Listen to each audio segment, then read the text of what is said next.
Men's Final Four is all set. UConn will take on Illinois in the early game in one semifinal, while Arizona and Michigan will square off in the highly anticipated other semifinal. And so now, as we look at this Final Four, who is the team to beat? Jay Will, go ahead. There's no doubt, Shay. It's Michigan, man. It's Arizona. I picked Arizona to win, but what you've seen over the last 4 games by Michigan is just sheer offensive dominance. Tennessee is a tough team.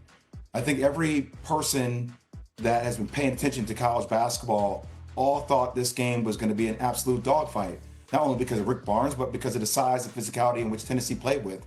And Michigan handled them like they were toddlers. Now, look, Arizona, the best defensive team in the nation, and has veterans, right? Koa Pete, very talented player. Jaden Bradley, Big 12 Player of the Year. They have the sides down low.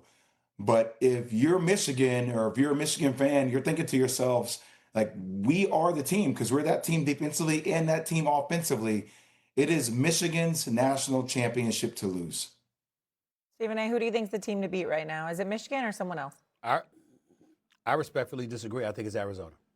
I understand that they were down at halftime. They were down by 7 at halftime against Purdue, who's pretty damn good, by the way. But to see them in the second half just take it upon themselves to just turn it up, it was like they were like, enough's enough. We've had enough of these games. And Burries and Bradley and the rest of the crew and Pete showed up, and they were as dominant as we expected them to be throughout the game. I get what I'm seeing from Michigan, what I saw against Tennessee yesterday, Jay. I got that. I understand it. But prior to that, your 13-point victory against Alabama, relatively impressive, no doubt about that. But you beat St. Louis, and I forgot who you destroyed. I think it was Howard in the first round. We got that part, okay? I'm looking at Arizona right now, and I'm just saying to myself, I can't sleep on these boys. They're the number one team, right now in the tournament. We're looking at them, and I just saw how they amped it up against Purdue, who I was very impressed by. I saw what they did. What Michigan did to Tennessee, essentially, Arizona did to Arkansas with Darius Acuff and the crew. We saw that happen. And so I'm just looking at Arizona right now, and I think they know what the expectations are, and I think they're more suited to handle it, and I expect them to do so. It's gonna be a tough one. I'm not predicting a cakewalk by any stretch of the imagination, but I think Arizona is special. There's something about them, and I think that right now they deserve the edge, the nod over Michigan. So we got two. Stephen A., we got quite the trash talking battle here, though. We got the Fab Five going against the likes of Gilbert Arenas. Third button down, Richard Jefferson on NBA Countdown. That's my new nickname for him. Yep. Third button down. There's a lot of stuff going on. Right. We got two Big Ten teams. I like it. Go ahead. You like it. Okay. We got two Big Ten teams in the Final Four. It has been a minute since the Big Ten has won a chip. 2000, Michigan State was the last team to do it. 50-50 chance at this point. What is the significance of having two Big Ten teams in the Final Four? What does it say about that conference? I also think Big Ten has swept the SEC throughout this NCAA tournament as well. Go ahead. Well, I think that the Big Ten Conference is the best conference in sports. I think they're the best conference in the nation. When you've got back-to-back national champions, all three different schools, Michigan, Ohio State, and Indiana, and then you see what's happening right now. And then, Jay, you take into account the NIL money and all of that other stuff. We all know that the money that comes into the school, it doesn't just go to the football program. It gets spread a little bit throughout. And so if you're a basketball program, you're benefiting from the success of the football program, at least to some small degree. I think we all know that. And so because of the success that the Big Ten Football Conference has enjoyed, you combine that with what you're seeing on the basketball side. Illinois on the come up. What if they are in the national championship game? I mean, you're talking about a situation. Think about what that's going to do for that program. Think about what that's going to do for recruiting. Think about what it's already done. Okay, and then obviously Michigan, what they isn't going anywhere. Izzo, he's a staple. He's not going anywhere in the Big Ten. I'm just looking at some of the things that are transpiring, and I'm just saying, how can we ignore what we're seeing from the Big Ten Conference? These brothers have shown up.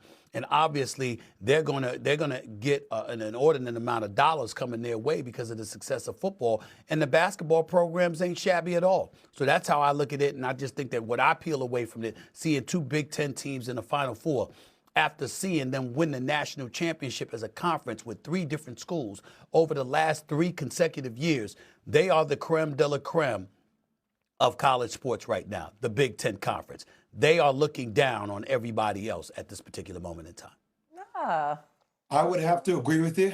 I know it rarely happens, but in this case and age, it does happen today. Just watching their dominance in football, seeing the way things have panned out. Now, last year, the SEC did have a record number of schools in basketball make the tournament and represent themselves in the Sweet 16, the Elite Eight, and the Final Four, and were crowned a champion. So, basketball is picking up from where it was last year. But I would say the combination of both basketball and football, the thing that kind of leads me, and I got to ask this question to Shay, Stephen A. I happen to marry an IU grad, and I know that Shay graduated from IU. So I got to ask, are you guys like a football school now? Or are you guys a basketball school? Which one is it? 'Cause it used to be basketball, but now all of a sudden it's claiming football. I'm confused. Like the rest of the sports world, we've evolved. I think we've become a football school. I mean, Indiana was a bubble team at one point. They really had no shot after the Big Ten tournament this year to make the tournament. So we've evolved to a football school. Not saying we can't go back. We've evolved. See, Stephen A., this is what I deal with. I am very, hold on. First of all, I'm disappointed in that question from Jay Williams. And I am appalled at the answer from Shay. Why? It's true. Shay, first of all, the answer to that question is you're whatever you want to be. She's the wife. He said that's the wife. You're a happy wife, happy life. That's what they say. So I'm going like, what is the problem? He asking the question. She whatever the wife says she is. And Shay, you supposed to represent her in that regard, not tap dance around. I think we're transitioning in it. No, we're whatever we want to be because we win. That's who we are. That's what we do. That's right. Period. That's what you're supposed to tell Jay. Now you're sending him home thinking he got a chance to win an argument against the wife. And he doesn't. He really doesn't. If he's smart, he really doesn't. He knows. You knew the answer to that question. Why did you even ask it to me? Also, where is Cam Newton in the world? Because look at the Big Ten going 5-0 against the SEC in the NCAA tournament. Mullins tosses it up. Oh! It's good! With .3, UConn goes in front. Utterly impossible. March means drama. The deflection, the reaction, and then the major nuggets out of Indiana. They all can shoot. Nylon from deep. Astounding. The freshman, Braylon Mullins. What a play. All Duke had to do was hold the ball there.